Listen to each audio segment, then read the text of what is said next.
Inicialmente, nós convidamos a todos para assistirem no telão a um vídeo de boas-vindas do idealizador do programa Educando Cidadãos, O que Todos Nós Temos a Ver com a Corrupção, promotor de justiça, Dr. Afonso Guizo Neto. Sonho que se sonha só é só um sonho que se sonha só. Sonho que se sonha junto é realidade.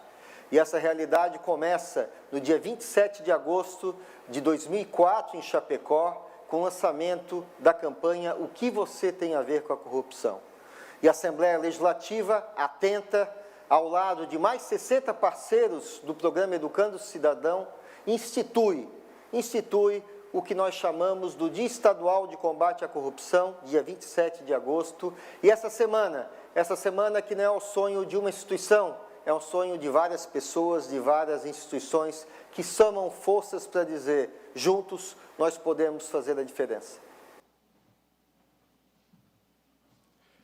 Senhoras e senhores, neste momento especial da Semana Estadual de Combate à Corrupção, nós temos a honra de reconhecer publicamente lideranças que se destacam pela firmeza de princípios, pela atuação incansável em defesa da ética e da cidadania aqui no nosso estado de Santa Catarina. O programa Educando Cidadãos, O que Todos Nós Temos a Ver com a Corrupção, presta hoje uma homenagem mais que merecida à Procuradora-Geral de Justiça do Ministério Público de Santa Catarina, doutora Vanessa Cavalazzi. Vem ela e abraça o projeto, doutora Vanessa Vandalzen Cavalazzi. Nossa Procuradora-Geral, em um dos seus primeiros atos de administração, vem institucionalizar o programa Educando Cidadãos.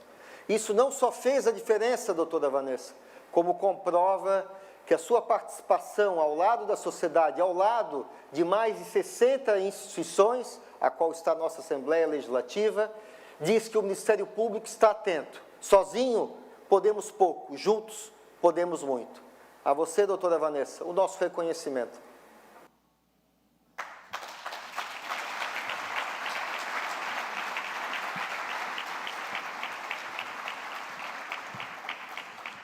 Para realizar a entrega da placa Amigo do Programa Educando Cidadãos, convidamos o presidente da Assembleia Legislativa do Estado de Santa Catarina, deputado Júlio Garcia. Pode vir ao palco, deputado, por favor.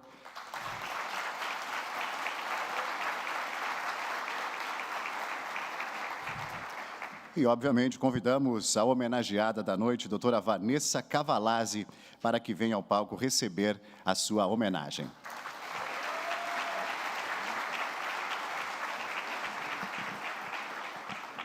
Eu gostaria de compartilhar essa entrega com o deputado Mário Mota. Por favor, deputado.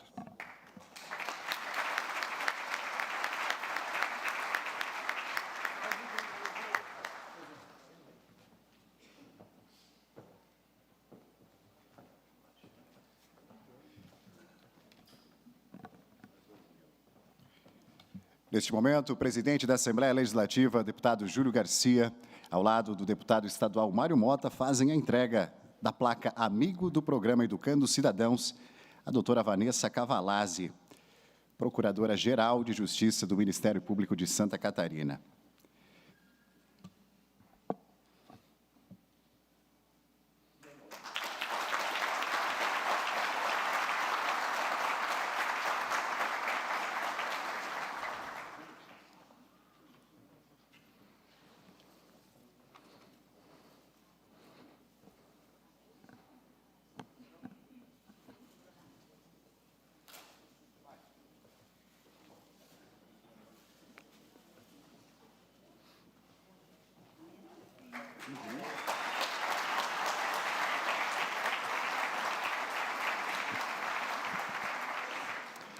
Isto é um reconhecimento pela sua trajetória, que é marcada pelo compromisso com a justiça, pela integridade no serviço público e pela inspiração que oferece a todos nós na construção de uma sociedade mais transparente, justa e responsável. Parabéns e muito obrigado às autoridades. Os senhores estão convidados a ocupar assento na primeira fileira e acompanharem a palestra.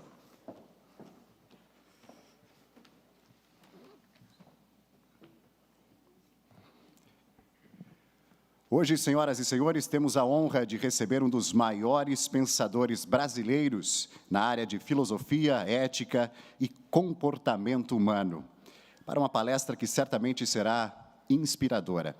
O nosso convidado é professor titular da Escola de Comunicações e Artes da Universidade de São Paulo, conferencista renomado no Brasil e no exterior, autor de diversos livros e reconhecido por sua habilidade única de traduzir conceitos filosóficos para uma vida prática.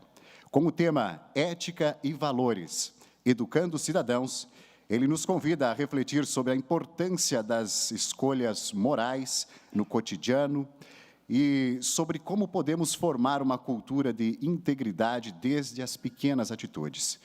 Convidamos, com muita honra, para proferir a sua palestra, professor Clóvis de Barros Filho.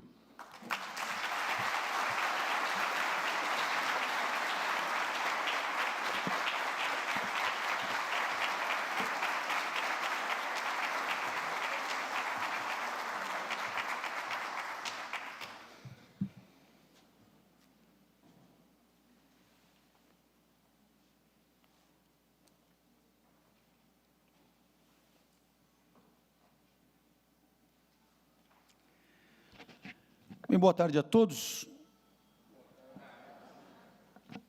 Espero que estejam me escutando bem.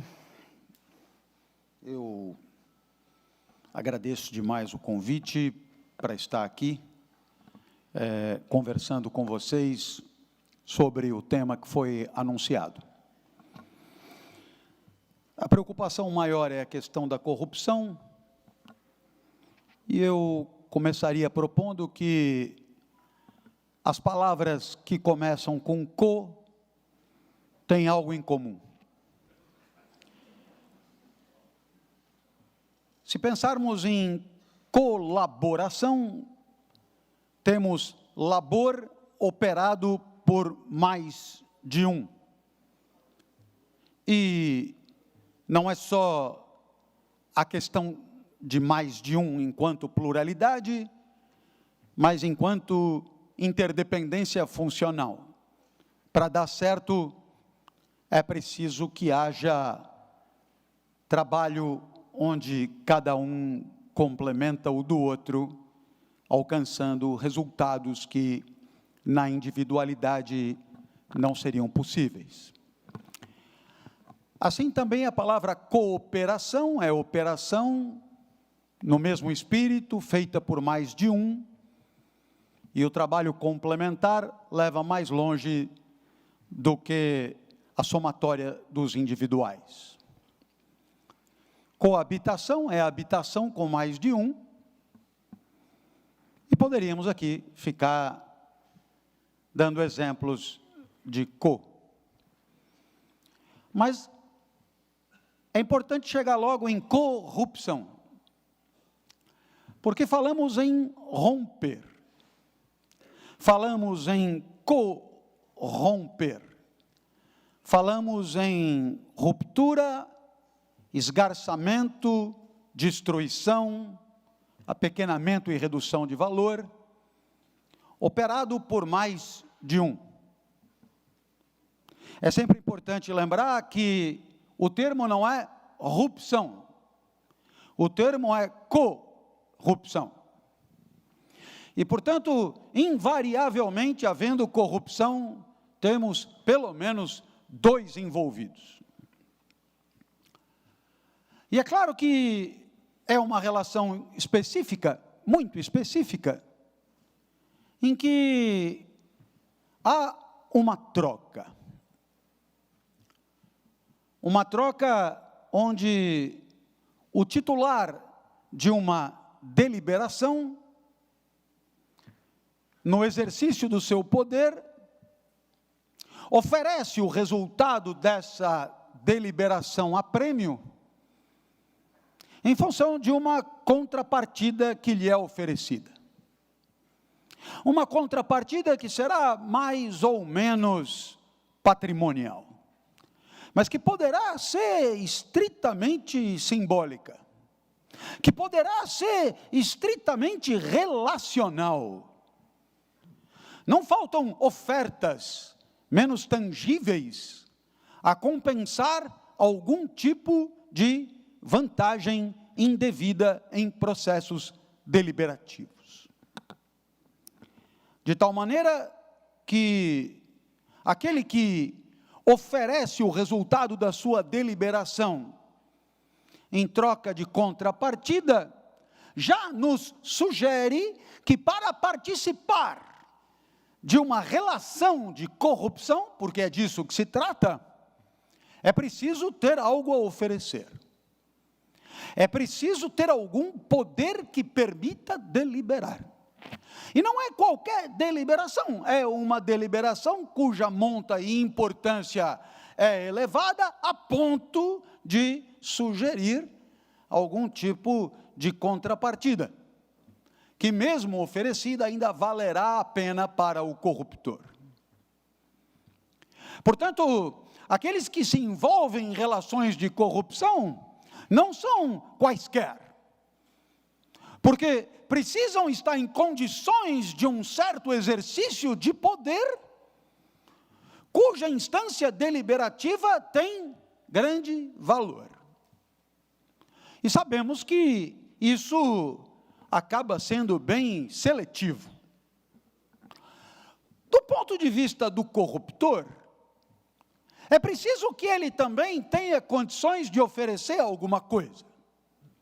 E condições de oferecer, seja no âmbito estritamente econômico, seja no âmbito simbólico, indicando algum capital social e econômico relevante, a ponto de poder oferecer monta que justifique o risco de uma deliberação falseada, enviesada e indevida. Então, de novo, no polo do ativo corruptor, também não é qualquer um que tem condições de oferecer aquilo que possa fazer balançar a consciência moral do corrupto na hora de tomar a sua decisão. De tal maneira que, se olharmos para a sociedade como um todo, essa nossa sociedade de discrepâncias abissais, como é a do nosso país, é claro que quem pode participar de relações de corrupção é um segmento muito restrito da sociedade. Portanto, se há que vasculhar com espírito seletivo de incidência e eficácia para parar a corrupção, não é difícil saber aonde é que ela mais se encontra possível e presente, entre quem tem o que oferecer para comprar uma deliberação de quem tem poder e quem tem poder para deliberar aquilo que é tão relevante que mereça essa contraprestação. Portanto, professores, por exemplo, estão fora. Pelo menos isso. Eles não conseguem nem corromper, nem deliberar nada que valha o deslocamento. Por isso, ficamos à vontade para olhar com recuo, distanciamento e entender o processo dentro da sua lógica interna. É claro que quando falamos em corrupção, estamos falando na pretensão de obter alguma vantagem que pelas vias do entendimento ético e jurídico vigente não seriam possíveis. Então, corruptores e corruptos buscam uma facilitação, buscam uma comodidade, buscam a satisfação de um desejo, buscam alcançar um resultado pessoal que lhes é favorável e que normalmente não seria alcançável, se não, pelo menos, não tão facilmente. Eu vou dar um exemplo e a partir daí começo alguns esclarecimentos conceituais que talvez possam ser contributivos. Vamos imaginar que uma prefeitura precise comprar material escolar para a rede pública do ensino fundamental que está sob sua custódia. Esse material escolar será comprado junto a empresários da região que produzem esse material. Então, temos ali 2 candidatos. Um deles vai se esmerar para atender tudo aquilo que se espera de um produto de qualidade. Botará todo o seu dinheiro na qualificação do produto. E assim fará o melhor possível, oferecendo, na hora da competição, um produto de excelente qualidade para os alunos da rede pública municipal. O seu concorrente adota estratégia diferente. Supondo que os 2 tenham a mesma quantidade de recursos, para que a compreensão fique facilitada, o segundo candidato pegará a mesma quantidade de dinheiro, mas distribuirá de maneira diferente. Ao invés de investir na qualidade do material, ele poupará na qualidade do material. Obviamente, produzindo um material de qualidade muito inferior ao seu concorrente. Por outro lado, ele pegará o restante do dinheiro e oferecerá a quem for tomar a decisão. E, naturalmente, essa diferença é significativa, ela é até superior ao que foi gasto com todo o material da rede pública, e aí, então, sendo significativa, ela, digamos, exerce enorme poder de sedução junto ao agente que deliberará em nome do Estado e, portanto, em nome do povo soberano, escolhido que foi para isso. Bem, ele escolhe, então, o segundo concorrente. E aí acontece uma coisa fantástica, porque o segundo concorrente, tendo esse tipo de vínculo, prosperará. Quanto ao primeiro empresário, aquele que investiu tudo na qualidade do material, esse sucumbirá.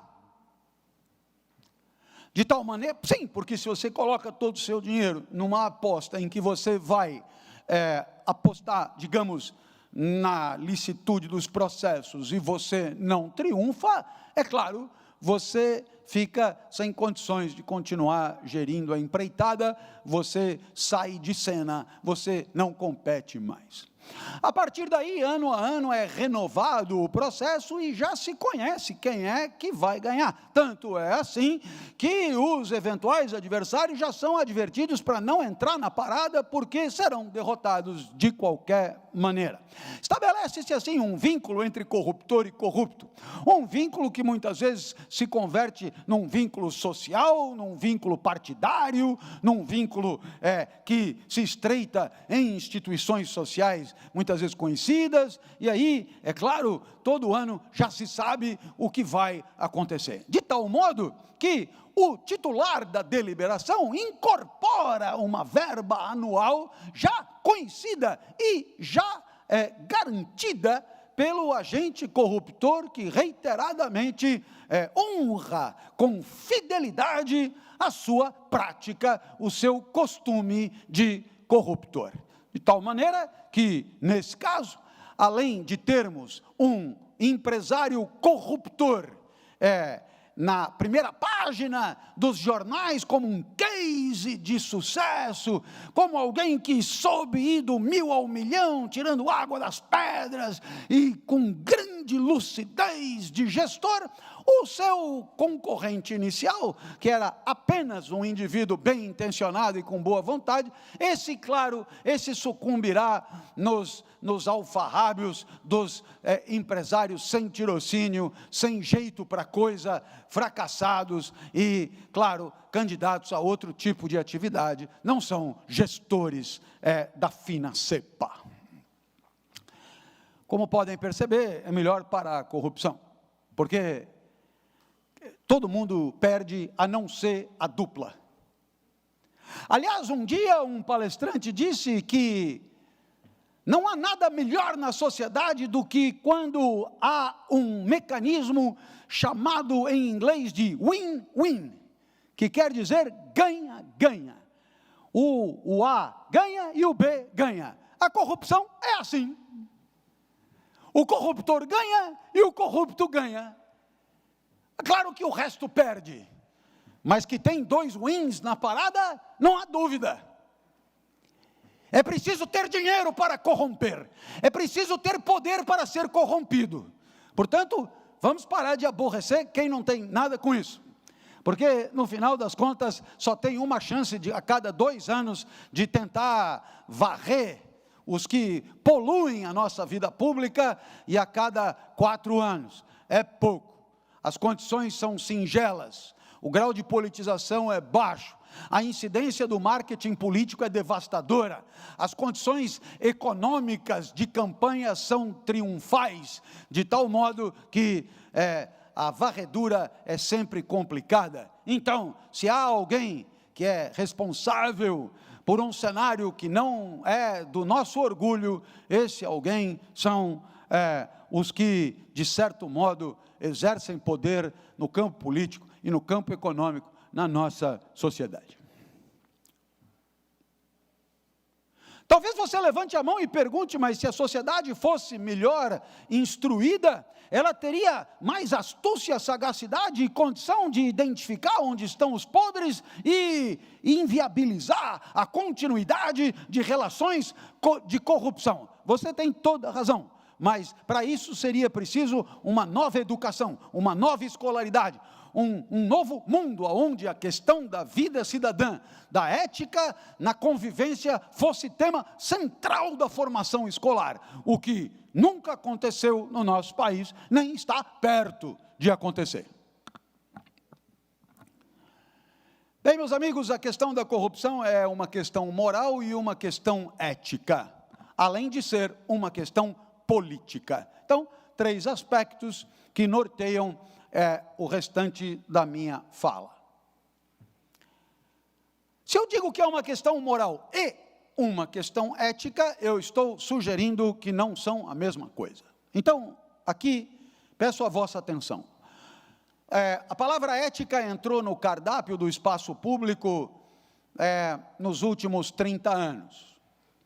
Eu sempre que coincide um pouco com a minha trajetória na universidade, como professor dessa disciplina, quando eu comecei a ensinar essa disciplina ética em vários cursos da Universidade de São Paulo, a minha disciplina era em todos os cursos absolutamente secundária, periférica, irrelevante. Era uma disciplina obrigatória que os alunos tinham que fazer para obter o diploma, e isso era entendido como tal, um pedágio para se formar. Ora, as coisas mudaram, certamente não por minha intervenção, nem por minha responsabilidade, muito menos por minha culpa. O certo é que a ética foi ganhando centralidade. Quando eu me aposentei, já era o principal tema dos cursos, e a minha disciplina a mais esperada dos cursos. Não tenho muita coisa a ver com isso, não. Fui beneficiado por uma marola que me conduziu, tal como num jacaré, a uma velocidade de cruzeiro inesperada. Antes de falarmos de ética, em tempos em que eu nem lecionava ainda, havia sim preocupação com o bom comportamento das pessoas, mas o termo usado era o termo moral. Vocês se lembrarão de seus antepassados. Falava-se em fio de barba, falava-se no valor da palavra, falava-se em consciência moral, falava-se em imoral e falava-se em desmoralizar. A palavra moral era ultra presente no nosso vernáculo, no nosso vocabulário. Essa palavra desapareceu. Então, há várias razões para uma palavra desaparecer. Pensemos numa outra que desapareceu, a palavra chapéu. Né? Eu me lembro ainda, cadê meu chapéu? Onde está meu chapéu? Esqueci meu chapéu, pego meu chapéu, eu deixei o meu chapéu não sei aonde. A palavra chapéu era usada o tempo inteiro. Por quê? Porque era usado o chapéu. Então, o uso do chapéu justificava o uso da palavra chapéu. Com moral aconteceu parecido. Não falamos mais em moral porque deixamos de usá-la. A moral é uma questão de consciência, o eu que pensa com o eu sobre como o eu deveria agir. A moral, portanto, ela é um processo deliberativo que respeita princípios a partir de uma liberdade de escolha, de conduta e, portanto, imune a qualquer repressão civilizatória. A moral nada tem a ver com o olhar externo. A moral nada tem a ver com o medo de ser pego, flagrado ou punido. A moral nada tem a ver com a polícia, com os tribunais ou com os cancelamentos digitais. Toda vez que houver medo, não há moral. O campo da moral brilha quando há condições de exercício de uma certa liberdade de escolha e adoção de princípios que possam conferir dignidade à vida. Portanto, exemplo de erro do uso do termo, né? Lá na cidade universitária, onde trabalhei a vida inteira, instalaram-se câmeras de velocidade, e disseram que era para moralizar o trânsito dentro da cidade universitária. Não, talvez seja útil o radar, mas moralizar não moraliza, na verdade desmoraliza. Quando você constrange o bom comportamento pelo olhar externo, você tira do campo da moral. Você põe no campo da moral quando o eu com o eu decide por ele mesmo em função de um princípio que livremente decidiu respeitar, que ele vai agir desse jeito. É ele com ele mesmo. Isso existe ainda, eu imagino. Afinal de contas, se alguém deixar cair uma carteira por aí, provavelmente quem achar vai devolver para o dono, independentemente do conteúdo da carteira e independentemente de ter câmeras fiscalizando, o que é cada vez mais raro. Então, eu acho que você entendeu, existe uma questão moral que permanece, que é você, por conta do aprendizado que teve, da socialização que teve, dos processos de moralização que teve, você entende que o seu entendimento de si mesmo e da própria dignidade tem a ver com o respeito de certos princípios que você mesmo não aceita transgredir. Então, eu me lembro de passear pela cidade de Genebra de madrugada, encontrei uma banca de jornal aberta, e para minha surpresa não tinha jornaleiro, e portanto eu entendi que não tendo jornaleiro, não tendo câmera, não tendo transeunte, não tendo polícia, não tendo ninguém, pagar ou não pagar, era uma questão moral. Acho que você entendeu agora, é uma questão moral, quer dizer, é você que decide. Né? Em algumas cidades, capitais, a tarifa do transporte público é uma questão moral. Não tem cobrador e não tem fiscalização, nem mesmo por amostra. Você sabe que não será verificado, e assim você frequenta o transporte público, pagando do seu jeito, sem jamais exibir título de transporte, e você o fará em função de um certo entendimento que tem sobre como deve agir. Se você se sente constrangido ao olhar no espelho, que frequentar o transporte público sem nunca pagar por ele não parece certo, então nós estamos no coração da moral. Bem, eu não precisaria dizer que a moral saiu de cena, ou se você quiser falar como um erudito acadêmico, houve uma erosão do paradigma da moralidade, né? O que significa a moral foi para o saco, aí é um termo mais chulo, mas mais compreensível. E por que razão? Então, eu poderia sugerir a você alguns exemplos. Eu ia comprar pão e leite para minha avó e eu não levava dinheiro, o padeiro anotava, minha avó acreditava no padeiro, o padeiro confiava na minha avó, e assim eles conviveram por muito tempo, até que um dia apareceu uma plaquinha dizendo: não insista, não aceitamos fiado, e a minha avó me explicou, quando eu voltei sem o pão e o leite, que não aceitamos fiado significa passamos a desconfiar de você. E eu então perguntei: a senhora não pagou? Paguei. Ué, mas então, o que aconteceu? É que alguém não deve ter pago. Mas então, por que não manda esse alguém que não paga, pagar na hora, e nós continuamos no mesmo sistema? Perguntei eu para minha avó. E a minha avó, com sabedoria, disse: é que quando alguém entra pela primeira vez na padaria, não dá para saber pela cara se ela é do primeiro time ou do segundo time, então é preciso adotar um protocolo único, e a partir de agora o protocolo único é o da desconfiança, estão todos submetidos à mesma desconfiança. Então veja, temos aí uma primeira consequência do esfacelamento da moral, que é uma sociedade regida pela desconfiança. Pouco importa o que você diga sobre o que vai fazer, é irrelevante você dizer, porque não acreditarão mesmo. Segundo exemplo, eu já era palestrante, saindo de Porto Alegre, e 4h30 da manhã, para pegar o avião às 6, saí do hotel, e o rapaz do check-out me reconheceu. Professor, eu conheço o senhor, acompanho no YouTube, sigo, na verdade quem é fã é a minha esposa, ela adora o senhor, não dorme sem o senhor, é sempre o fã é o outro, eu nunca conheci um pessoalmente, é sempre quando é mulher é o marido, quando é o marido é a mulher, é sempre o outro, eu não dou sorte mesmo. E o senhor não podia dar um alô para ela num vídeo? Claro, dei o alô, dei tchauzinho, dei coisa, saudei, fiz tudo que ele pediu. Ele entrou para dentro do balcão e disse: teve algum consumo de frigobar? Eu disse: uma água mineral. E ele, sem ver nisso nenhum problema, tirou o fone do gancho, vai verificar o consumo do 1414. É um protocolo, não é um problema pessoal, né? Aí o cara foi lá e deve ter dito uma água mineral. Então ele desligou e disse: uma água mineral. Veja você, ele, confirmou. Então, eu paguei, né? E, claro, é interessante, porque o professor de ética com quem ele quis se fazer filmar, ele chamou de mentiroso, desonesto e ladrão, na lata. Esta é a sociedade em que vivemos. Pouco importa o que você diga. Eu não sei nem por que as pessoas perguntam. Por que ele perguntou o que eu consumi, se ele ia mandar checar? Ele que checasse, pronto. Né? Assim ficaria muito mais claro. Ninguém confia em ninguém, sendo professor de ética. Não me importa. Né? Eu vou checar, porque o senhor tem cara de ladrão de Kit Kat. Né? Então, temos aí um segundo exemplo. Um terceiro exemplo que eu adoro dar, porque me marcou muito, era uma palestra para a indústria farmacêutica em Caldas Novas, ali no Rio Quente, onde tem aquele complexo turístico bonito, com aquele rio com águas quentes, que é muito legal mesmo, e a palestra era para a indústria farmacêutica, um evento de monta, de muito refino. E aí, então, o meu anfitrião, depois da palestra, muito agradecido, disse: professor, antes do senhor voltar, dê um mergulho nas águas quentes.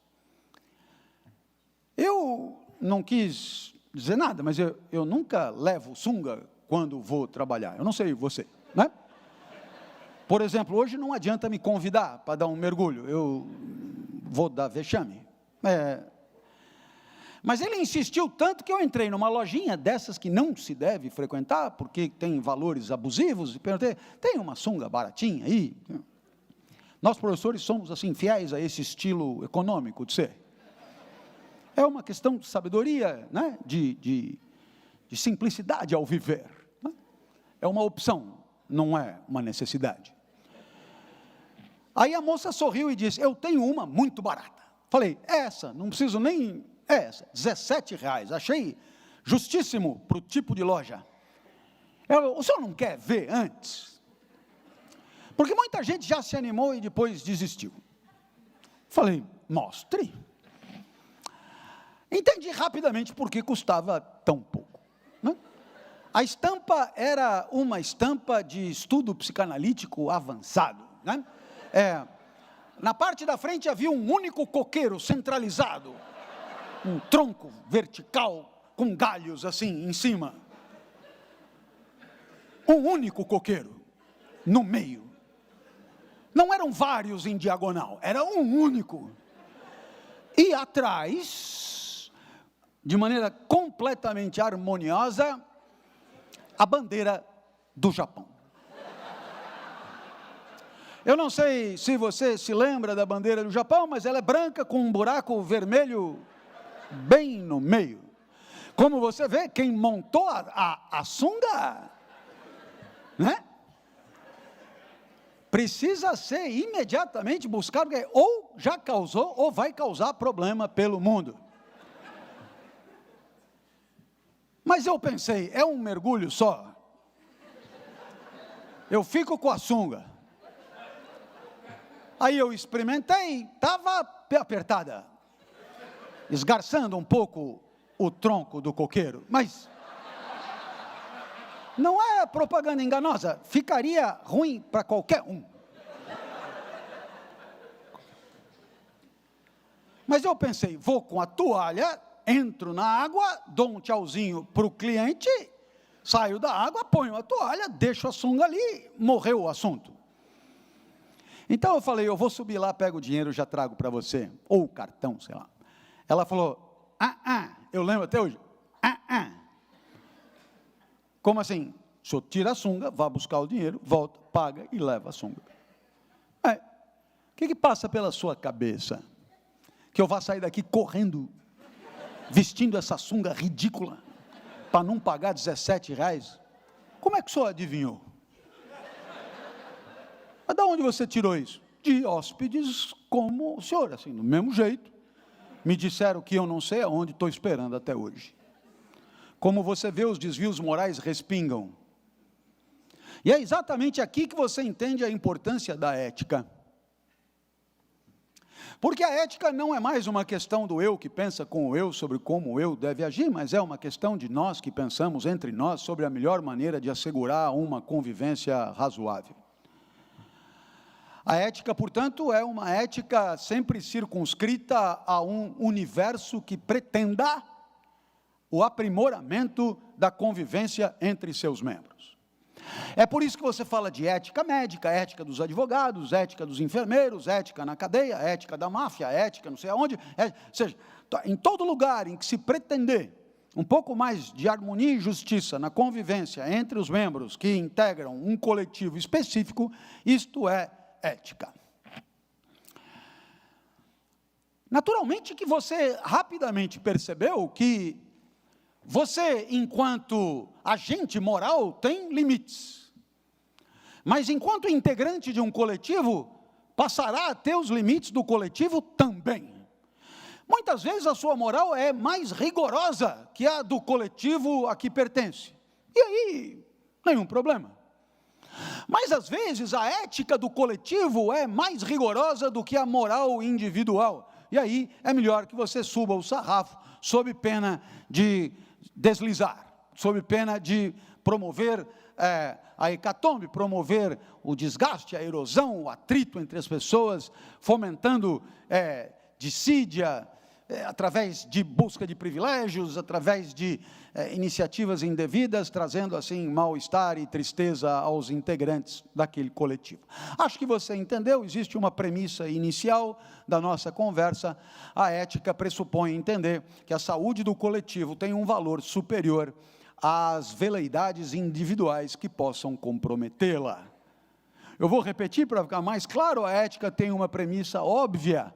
A saúde do coletivo vale mais do que as veleidades individuais que possam comprometê-la. Então, se você vai ter uma iniciativa estratégica em busca de um resultado desejado, e essa estratégia exige condutas, atitudes e ações que respingam e poluem a convivência daquele coletivo de que faz parte, é preferível abortar a iniciativa.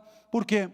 Porque estará, talvez, buscando uma satisfação pessoal, mas comprometendo a harmonia do coletivo e, com isso, agindo de maneira eticamente indevida. Acho que está ficando claro, hein? Até porque, se não ficar claro desse jeito, desista, né? Aqui temos o arroz com feijão da coisa. Né? Tudo até aqui parece bem simples. O problema é que, como costuma acontecer, o que é simples no começo vai se complicando. Vamos então entregar a cena a dois estudantes que dividem um apartamento, são estudantes que não se conheciam e estão montando uma república. Um lá está lendo e o outro resolveu fazer uma vitamina. Aí o que pegou o liquidificador, viu o barulho do liquidificador, viu que o cara está lendo e perguntou: atrapalha se eu fizer uma vitamina? Estamos diante de um caso concreto de convivência. E, naturalmente, a coisa vai começar a partir daí. Mas você deve imaginar que eu não posso, no dia seguinte, perguntar: eu vou ligar o liquidificador, só que hoje não é vitamina. Hoje são legumes. Tudo bem?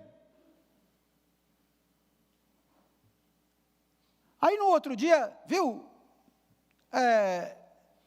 Eu vou ligar aqui a máquina de lavar louça, faz bastante barulho. Tudo bem? E você começa então a perceber que a ética precisa resolver todos esses problemas de uma vez só. Ou seja, nós saímos da particularidade de um caso concreto da vitamina, mas nós temos a pretensão de resolver mais casos. Por isso, toda a ética é uma reflexão no sentido de uma certa abstração. Né? Ela sai do caso concreto, mas ela vai em direção a conclusões que servem para liquidificador, geladeira, micro-ondas, rádio, televisão, de tudo que faça, por exemplo, barulho. Então, entendendo isso, o outro lá disse: qual é o nosso objetivo aqui? Estudar e aprender, disse o primeiro. Eu estou de acordo.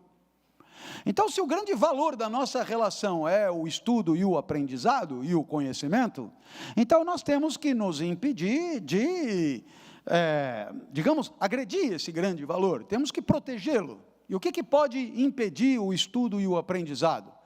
Por exemplo, o seu liquidificador. Então, nesse sentido, surge um princípio ético de conduta que é o silêncio. Então, nós temos um valor que é o estudo e o aprendizado e um princípio ético que é o silêncio. O princípio ético é um limitador das ações individuais em função de um certo valor ético que se pretenda preservar. Então, você entenderá que esse mesmo princípio ético, ele funciona para a República, mas ele funciona em outros cenários, como velórios, templos, bibliotecas, teatros, cinemas, etc. São vários lugares de convivência onde o princípio ético do silêncio é pertinente, é plausível. Naturalmente, o mesmo princípio não funciona para bares, restaurantes, espetáculos, né? Casas de shows, estádios de futebol, etc. Portanto, perceba que a ética não é uma parada pronta que você respeita ou não, fulano de tal é. Por quê? Porque os distintos cenários exigem distintas elucubrações sobre o que é ou não é pertinente limitar. Não se pode exagerar no limite das condutas e iniciativas individuais sob pena de semear uma espécie de inanição, uma espécie de apatia. É preciso dosar. E essa dosagem pressupõe lucidez, entendimento, inteligência, para saber que dentro do velório é melhor não levar uma corneta, enfim, a inteligência ela está a nosso serviço para entender as distintas particularidades, sempre no escopo de uma certa abstração. Então, acho que ficou claríssimo até aqui, né? Mas não dá para fazer silêncio o tempo inteiro. Então, se nós temos um pé da ética, que é o valor, temos um pé da ética, que é o princípio, nós precisamos de um terceiro pé, que é a gestão do princípio, que é a aplicabilidade do princípio nos distintos casos. Então, eles pensaram, de manhã nós estamos na faculdade, então é irrelevante. À tarde, nós queremos estudar, portanto, vamos nos obrigar a fazer silêncio das 14 às 18. Tudo bem? Acho ótimo. A partir das 18, cada um está livre para fazer o barulho que quiser. Pronto, nós temos agora uma norma, uma regra, né? Então, agora estamos completos. O valor é o aprendizado e o conhecimento, o princípio é o silêncio e a norma das 14 às 18. Temos tudo de que precisávamos. Mas ainda tinha lá um quarto vazio e os nossos heróis colocaram um anúncio na faculdade e apareceu o primeiro candidato. Olhou a casa, olhou o quarto, olhou tudo, olhou os colegas e tal, achou que estava tudo ok, perguntou quanto era o quarto, o aluguel do quarto, disseram o valor, eu posso pagar, que bacana, vou buscar as minhas coisas. Mas aí os dois primeiros disseram alto lá, aqui pagar não é o único requisito, é importante, mas não é o único. Nós temos aqui um código ético provisório vigente.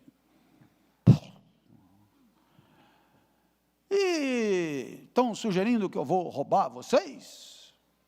Não, a subtração de coisas alheias móveis, além de ser também um problema jurídico, é também um problema ético, mas não é o único.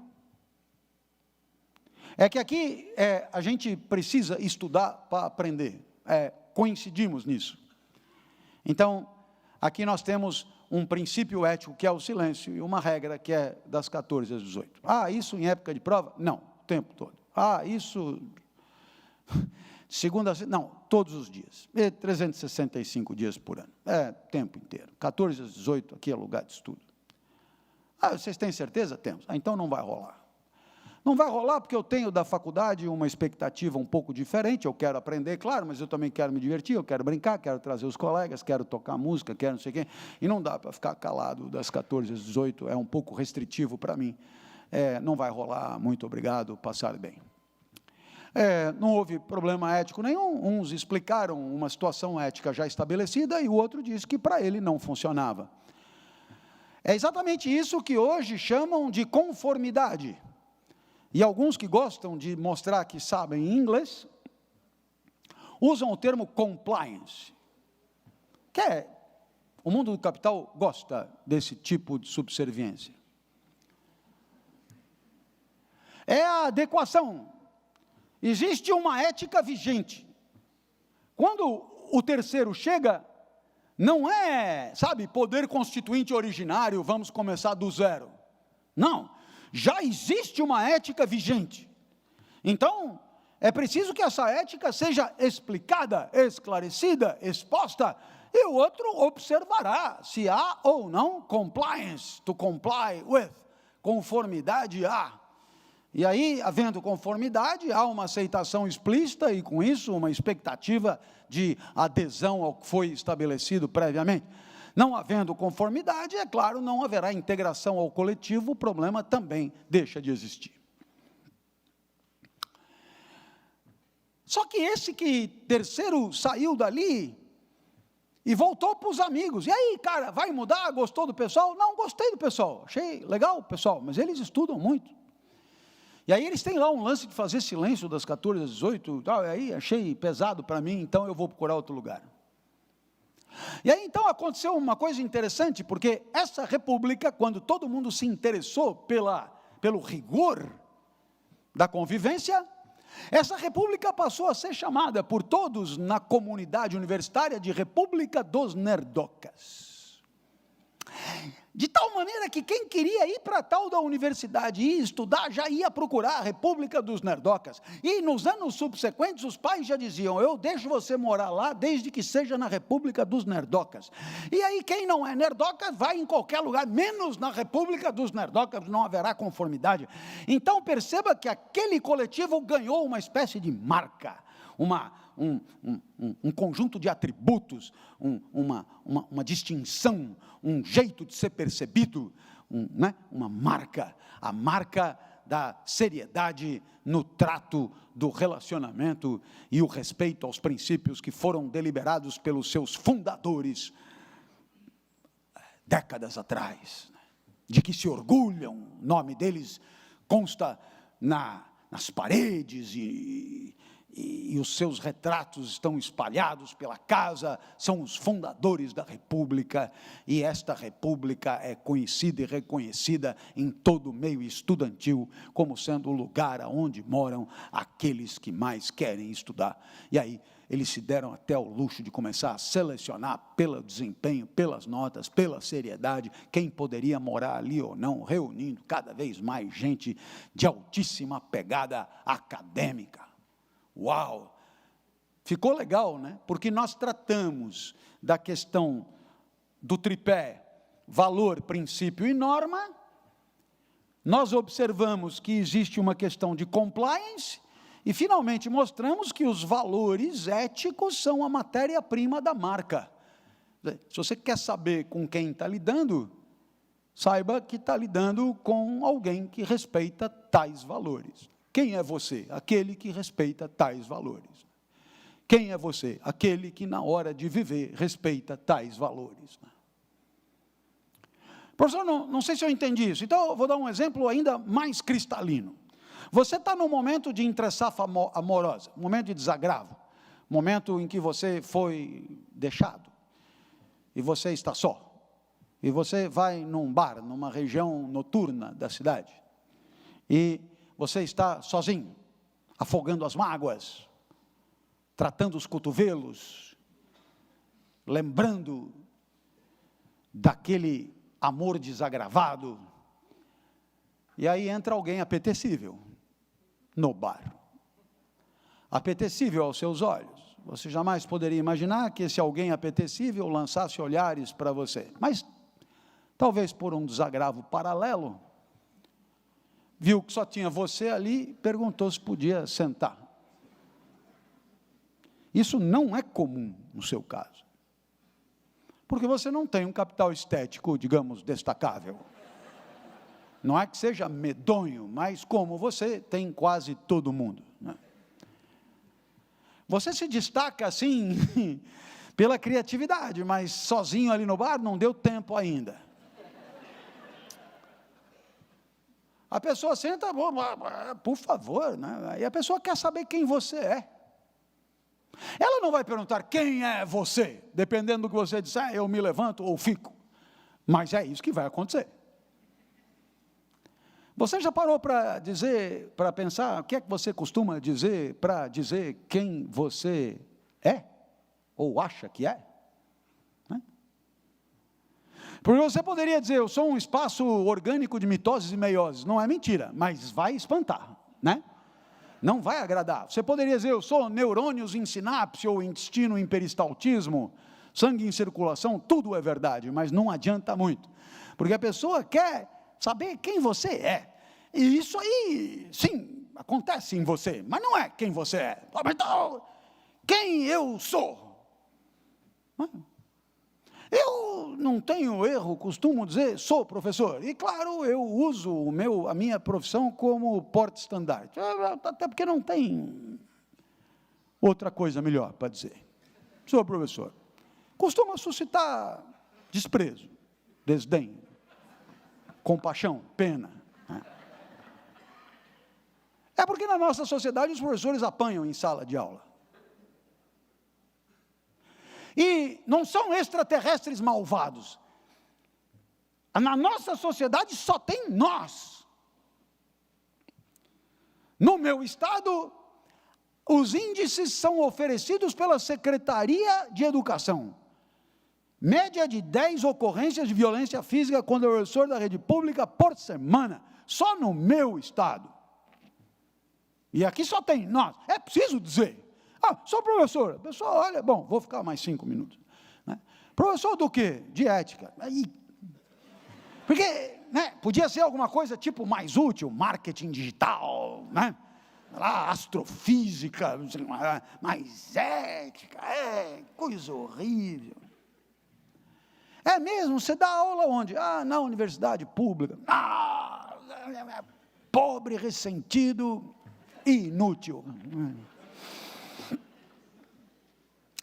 Eu não sei se você percebeu, mas no final das contas, eu, para dizer quem eu sou, disse coisas que eu escolhi para ser. E quem, para dizer quem é, diz escolhas que fez para a própria vida, acaba dizendo o que é importante para si. Por isso, se você escolheu ser professor, isso é indicativo, por inferência, que você considera valioso ou valoroso tudo aquilo que é inerente a essa atividade, como debate de ideias, leitura, esclarecimento, didática, etc. Já dinheiro não é o caso. Então, está sendo dito. Quando você diz o que você escolheu para a sua vida, você também conta os critérios que usou para escolher. Você também conta o que é, digamos, mais importante para você. E, a partir dessas inferências, a pessoa poderá fazer um diagnóstico. Porque bastam 5 minutos para você encontrar alguém que usa sapato mocassim baixo, calça pula brejo, agarrada na panturrilha, sem meia, dizendo que quer enriquecer. Você já tem uma ideia dos valores. Né? É o uniforme do enriquecido. Eu fui dar uma palestra onde eles ficaram 11 horas ensinando a ganhar dinheiro e terminaram comigo.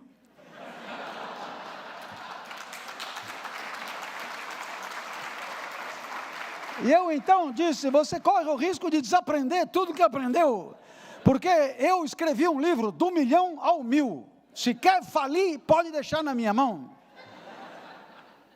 Aí eu disse, se todo rico, já reparou, usa sapato sem meia, com a calça puxada e coisa, quem sabe indo no sentido contrário você não chega lá.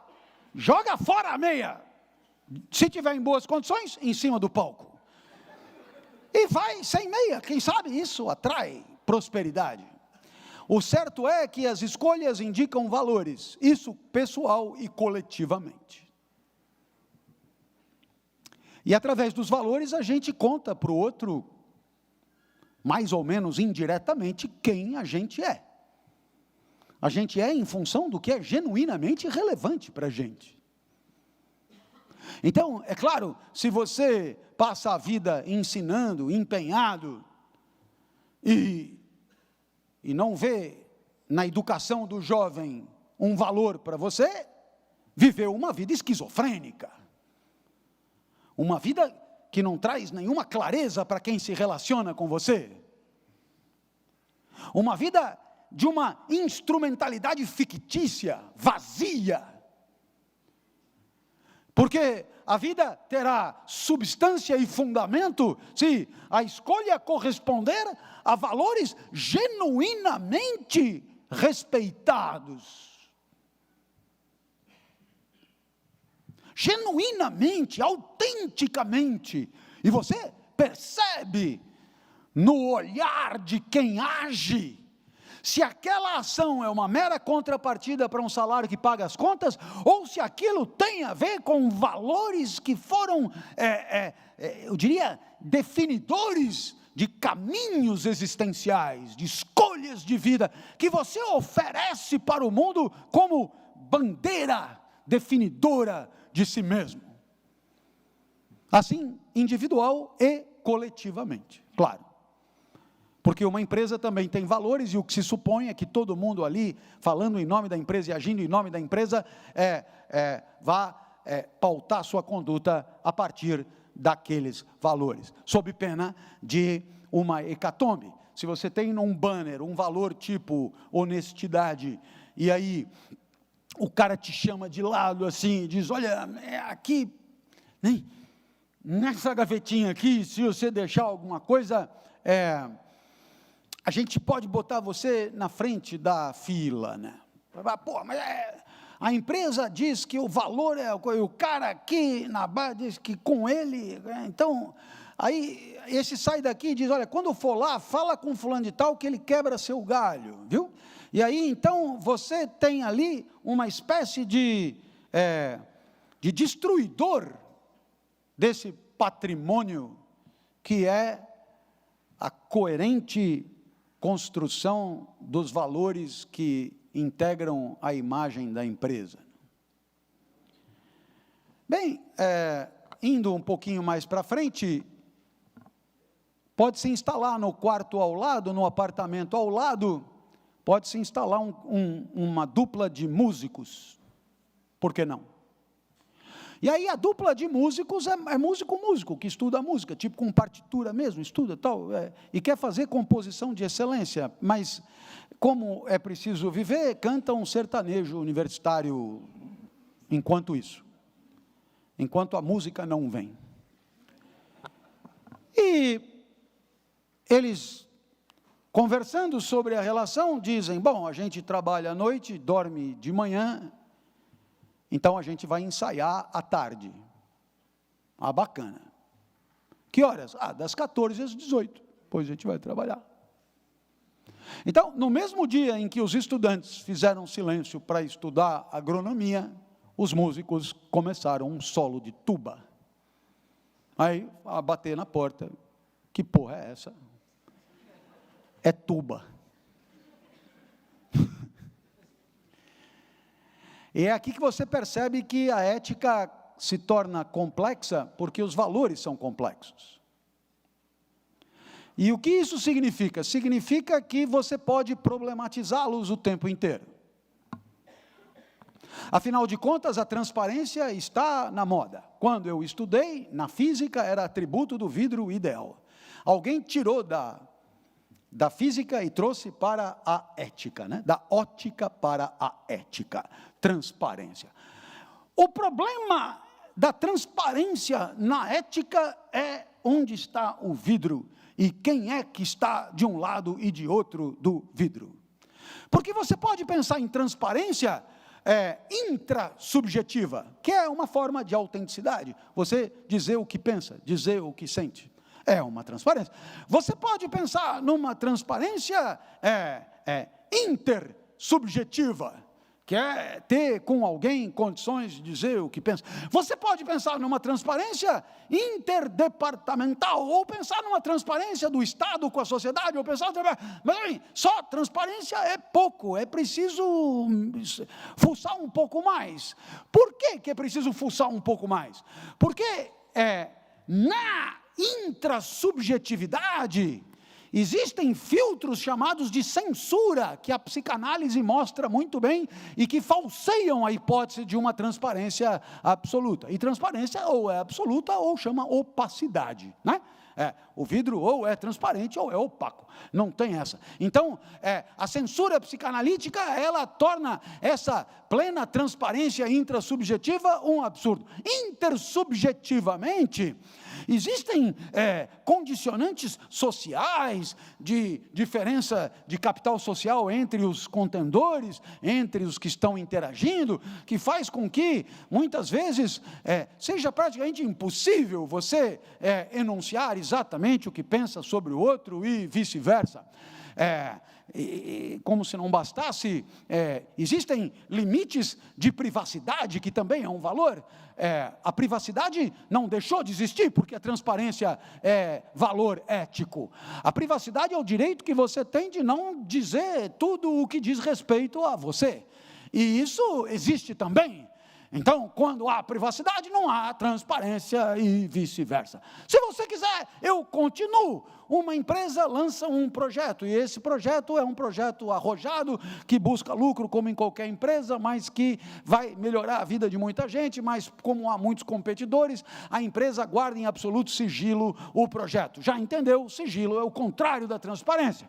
De tal maneira que, se você se envolve nesse projeto e você assume uma responsabilidade de sigilo, você, se for levar o projeto para o concorrente, está agindo transparentemente, mas é canalha, é sórdido, está levando tudo a perder, está condenando à ruína o projeto, em nome da transparência, viu só? A censura psicanalítica, a privacidade e o sigilo são 3 exemplos de problematização possível da transparência. Aí você dirá, sim, isso na iniciativa, mas o Estado também tem suas informações sigilosas, e vazá-las, ou fazer vazá-las, é até crime em certas situações. Como você pode perceber, a transparência pode ser discutida o tempo inteiro. Os valores são complexos. E um quer estudar agronomia, o outro quer fazer música. E aí, onde está a balança que pesa qual que vale mais, né? Essa é a imensa complexidade da ética. Onde está a balança? E depois, não é só estudante de agronomia e músico, viu? Tem professor de ética, tem prostituta, tem sacerdote, tem técnico de natação, cada um com as suas pretensões, cada um com o seu universo, cada um com os seus objetivos.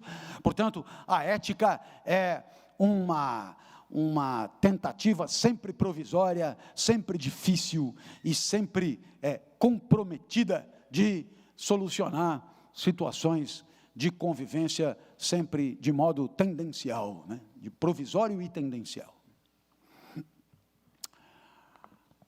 Quando não há ética, há canalice. Escrevi um livrinho, Somos Todos Canalhas, porque a canalice é o atributo de um ato, não de uma pessoa. Todos nós já agimos canalhamente alguma vez, quiçá várias vezes na vida.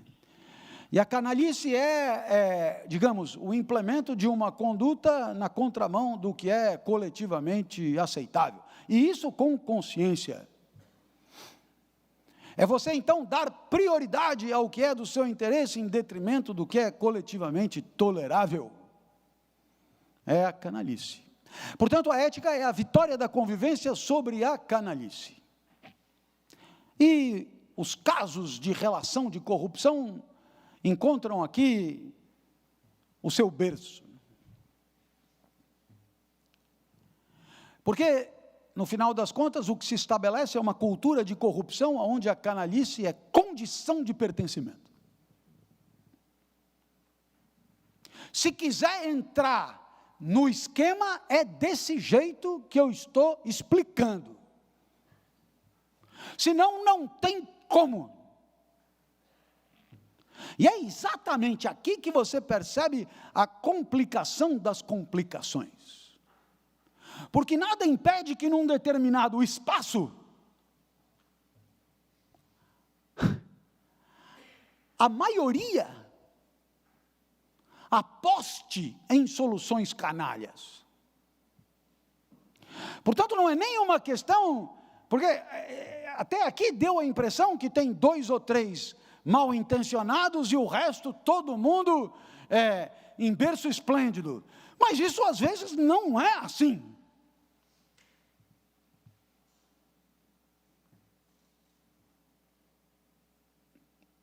Eu percebo o silêncio que vocês fazem é tão impressionante que se ouviria uma girafa que não emite ruído. Mas todos nós sabemos que o canalha não é necessariamente minoritário, sorrateiro, resvaladiço, escondidiço, matreiro, não necessariamente.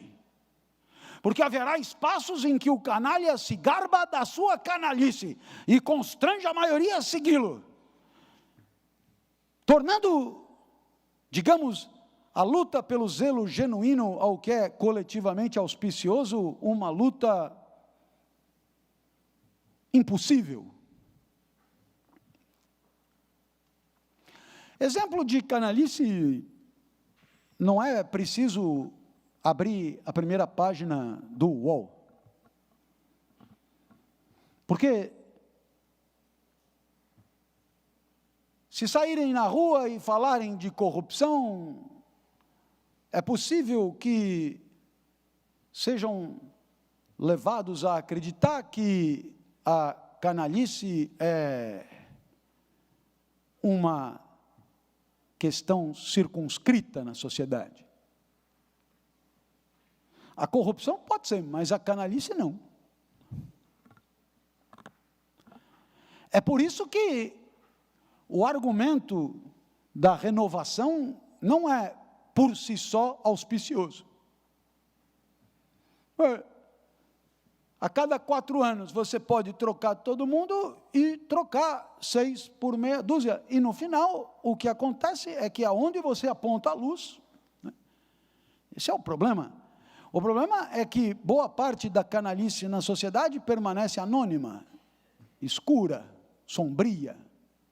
Exatamente porque pelo excesso de luz em certos segmentos.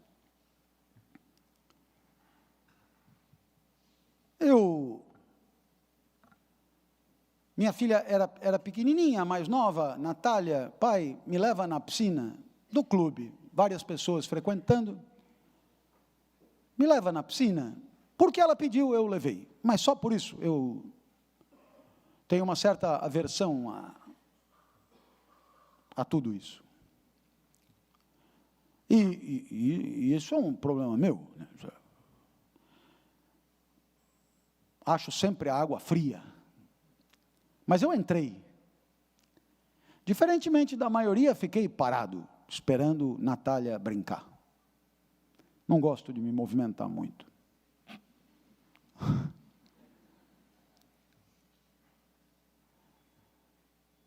Enquanto Natália brincava, um cidadão, desses típicos frequentadores de clube de elite, que se considera alguém, digamos, mais importante do que a média, ele se aproximou, colocou os cotovelos sobre o parapeito da piscina e olhou para mim com uma fisionomia de alívio moderado. Entendeu, não? Eu então olhei para baixo desconfiado e tinha razão na minha suposição. Ele urinava, o amarelumbre se espalhava.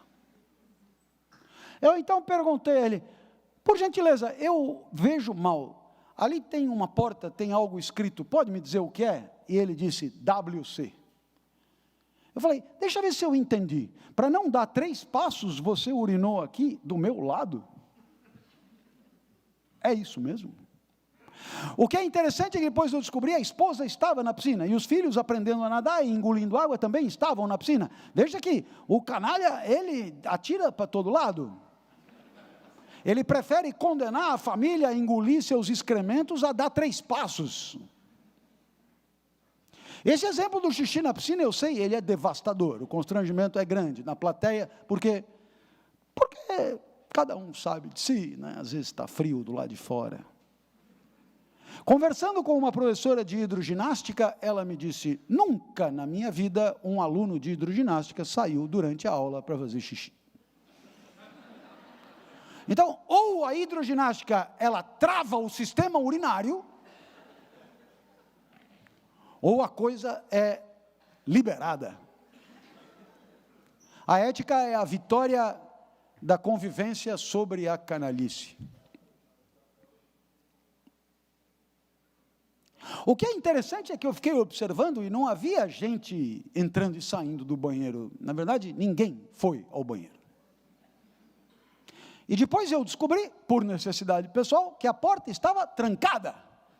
Que tinha que pegar a chave com um argentino dono do bar, que vendia chopp, Coca-Cola. Incrível, porque Lavoisier diz, pai da química moderna, no mundo nada se cria, tudo se transforma. Bebem. A transpiração não há de resolver todo o problema. Aquilo tem que ir para algum lugar. No banheiro, ninguém vai. A piscina é uma sopa.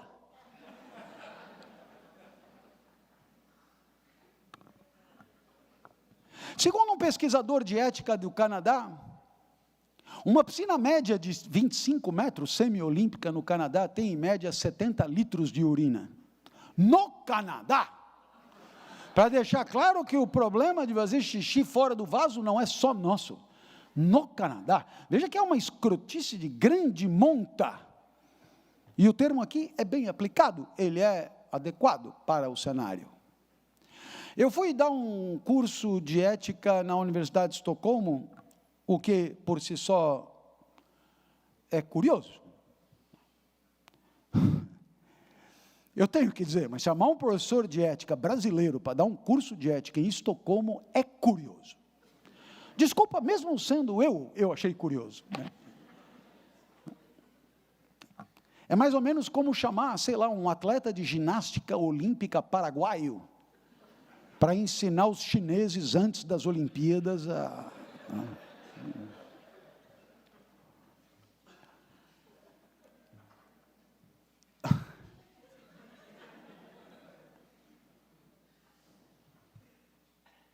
Eu fiz essa piada no Paraguai, eles riram até mais do que vocês.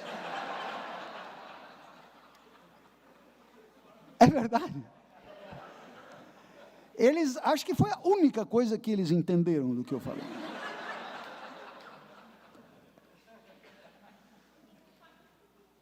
Eu sei que eu cheguei 1 hora antes, porque quem mora em São Paulo sempre acaba acontecendo isso, chega antes. E aí, então, para não ter que fazer em sala para mim, eu resolvi esperar no carro. Eu cheguei 7 para começar a aula às 8. Então, cheguei no estacionamento da universidade, fiquei esperando. E observei uma coisa curiosíssima. Quem chegava cedo como eu, parava longe da porta de entrada, mas bem longe, tipo, sei lá, 1 quilômetro longe. E aí os lugares foram sendo preenchidos de tal maneira que minutos antes das 8 tinha lugar na porta. Achei curiosíssimo.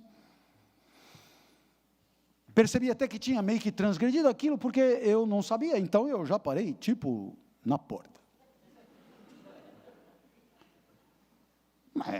Tinha o benefício de não saber do esquema. Aí eu entrei, encontrei meu anfitrião e disse, gostei do esquema do estacionamento. Ele olhou para mim sem entender. Que esquema? Eu falei, isso de quem chegar cedo para longe. Aí ele olhou para mim e falou, mas como seria se não fosse assim? Eu falei, não, pensando aqui em termos teóricos, claro, não conheço nenhum lugar que não seja assim, mas quem chega cedo para onde quiser, tipo na porta, para andar menos. E quem chega tarde, claro, para onde tem lugar, tipo longe. Aí ele falou, mas aí temos 2 problemas. Quem chega cedo, chega inutilmente, cedo demais, se para na porta. E vai fazer o quê? Enquanto quem chega tarde, acaba chegando atrasado. Desse nosso jeito, a gente se preocupa para que todos cheguem no horário. Então, quem pode parar longe, anda, porque tem tempo. Quem não tem tempo, para perto. Eu falei,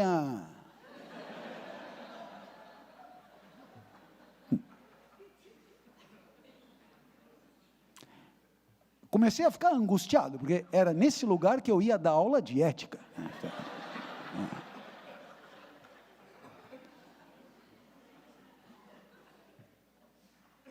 Aí eu falei, e se uma pessoa, percebendo como funciona, resolve dormir meia hora a mais todo dia e parar todo dia na porta?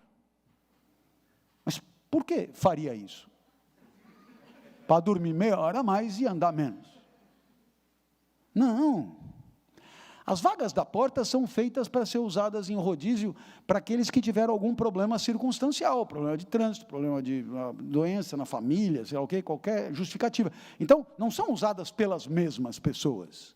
As pessoas sabem que aquilo é usado para quem teve um real problema. Mas tem alguém fiscalizando? Para que haveria alguém fiscalizando se funciona sem ninguém fiscalizando? E por que funciona assim? Porque as crianças já veem os pais fazendo isso. O senhor imagina que alguém pudesse se aproveitar? Eu falei, não.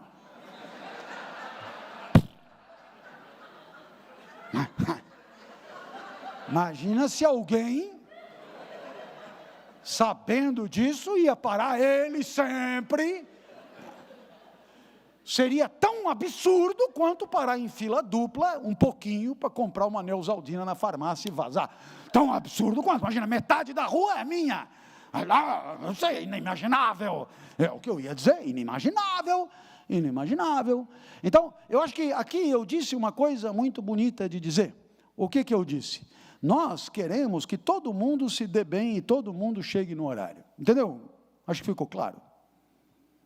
E aí você volta de BH, via São Gontijo, e para no meio da estrada. Lá pelas 2h30, 3h. E você sai embalado, porque comeu alguma coisa na rodoviária que estimulou o peristaltismo. Você vai correndo para o banheiro, mas os usuários anteriores do toalete não pensaram no seu peristaltismo, não tem como sentar ali. Aí você vai procurar um gerente do negócio. Eu preciso de instrumentos de limpeza para tornar usável. A essa hora não tem como manter uma vigilância. E depois, para deixar do jeito que o senhor quer, precisa lavar a cada usuário. O que ele está dizendo é que eu moro num estábulo ou num chiqueiro. Mas, tudo bem, me dê, eu não preciso que alguém lave, eu lavo. Aí você vai lá, limpa, deixa pelo menos o seu limpo. Usa, depois de usar, deixa impecável, e aí o rapaz que chega com o filho diarreico agradece e o menino senta e usa. A ética tem um pouco disso, de você respeitar o outro, conhecendo quem é o outro ou não. É esse outro com O grande da ética, que um tal de Levinas tanto explicou para nós, né? O outro não é o Antônio Carlos, o outro é uma figura abstrata, genérica, que é respeitada por você, por ter uma vida semelhante à tua, com igualdade de direitos, pretensões, etc. Então é claro que uma criança diarreica precisa sentar no vaso, e é claro que ela precisa encontrar condições de higiene que só o usuário anterior pode assegurar. E nesse momento, você percebe que, embora o conceito de ética tenha mudado muito ao longo do tempo, Aristóteles já dizia que a ética é a medida da vida bem vivida. Ele dá até o exemplo. Uma pessoa que acabou de morrer, você vai dar uma nota para aquela nota, para aquela vida, quanto valeu aquela vida, a isso chamamos de ética, né?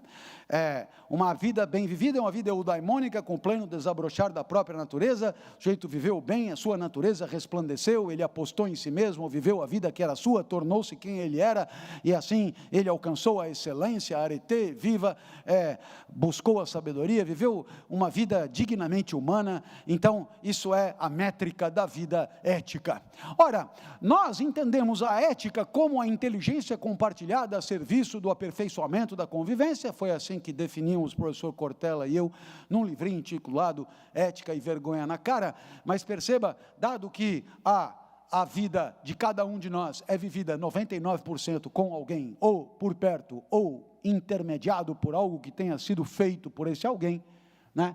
Como, por exemplo, alguém que fez a cadeira onde você está sentado, alguém que fez esse microfone onde eu estou falando, alguém que, né, está diretamente conversando com você, ou participa da sua vida por aquilo que fez. O certo é que a vida é o tempo inteiro convivência. Uma vida feliz pressupõe uma convivência justa. A ética é a busca incansável de uma convivência justa, impondo-se limites na moral, mas impondo-se eticamente para o coletivo restrições para que a privação da liberdade de uns possa assegurar um quinhão de liberdade equivalente para o outro. Muito obrigado e até a próxima, se Deus quiser. Valeu!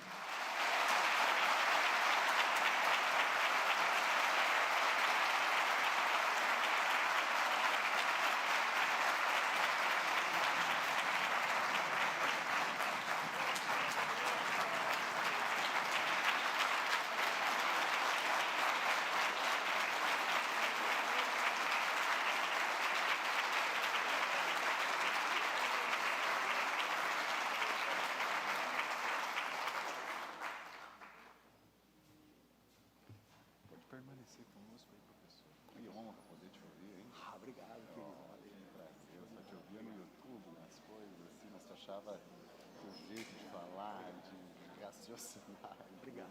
Valeu. Só pode permanecer conosco, por favor. Claro. Aí a brilhante palestra de professor Clóvis de Barros Filho. Muito obrigado, professor, por participar e por abrilhantar aqui a nossa semana contra a corrupção. Eu vou convidar neste momento o diretor-geral adjunto da Assembleia Legislativa, Diego Vieira de Souza, para entregar-lhe um presente. Você vai levar lá para a sua terra uma camisa também da Semana contra a Corrupção.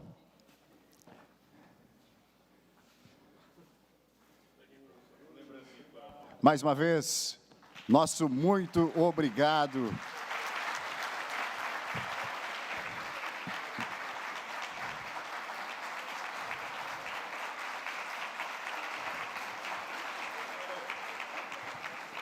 Nosso muito obrigado por contribuir de forma tão significativa para esta Semana contra a Corrupção. Também agradecemos neste momento todas as autoridades, a todos os parceiros, a cada um de vocês que veio prestigiar este importante momento. Lembramos que a programação da Semana Estadual de Combate à Corrupção continua, vai até o dia 28 de agosto e ainda tem diversas atividades. Tenham todos uma ótima noite. Um bom restinho de terça-feira e até a próxima.